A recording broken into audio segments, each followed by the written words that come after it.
On peut revenir sur les circonstances dans lesquelles la police a pu découvrir les corps ce matin.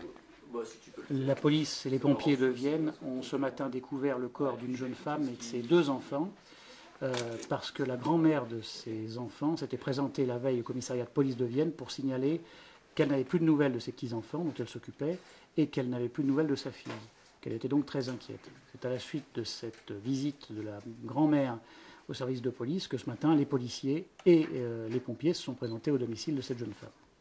Et qu'est-ce que vous pouvez nous dire sur le père de la plus jeune fille ? Ce que je peux dire, c'est que ce père devra être entendu et que son témoignage, évidemment pour nous, sera sans doute très intéressant. Pour l'instant, ce n'a pas été le cas. Il n'a pas été entendu. Donc c'est tout ce que je peux dire à son sujet pour le moment. Où les corps ont-ils été découverts ce matin ?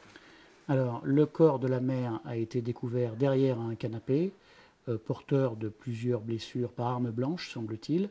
Et le corps des enfants, le corps de la fillette de 5 ans a été découvert dans un congélateur.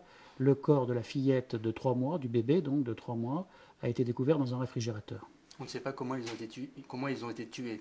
Non, les autopsies n'ont pas encore eu lieu. Elles auront lieu peut-être demain ou ultérieurement, probablement demain. Et c'est seulement à l'issue des autopsies que nous saurons quelles sont les causes de la mort. Le compagnon de la mère est activement recherché ? Nous espérons entendre cet homme, et son témoignage, évidemment, est intéressant. Il est en fuite ? Je dis que nous espérons l'entendre, c'est tout ce que je peux dire pour l'instant. Il a des antécédents judiciaires, cet homme ? Cet homme a déjà été condamné pour des violences sur la victime en mai de cette année. À quelle peine ? À une peine d'emprisonnement avec sursis mise à l'épreuve, avec des obligations. Et voilà. Il était connu pour être violent ? Si on en croit cette condamnation, oui.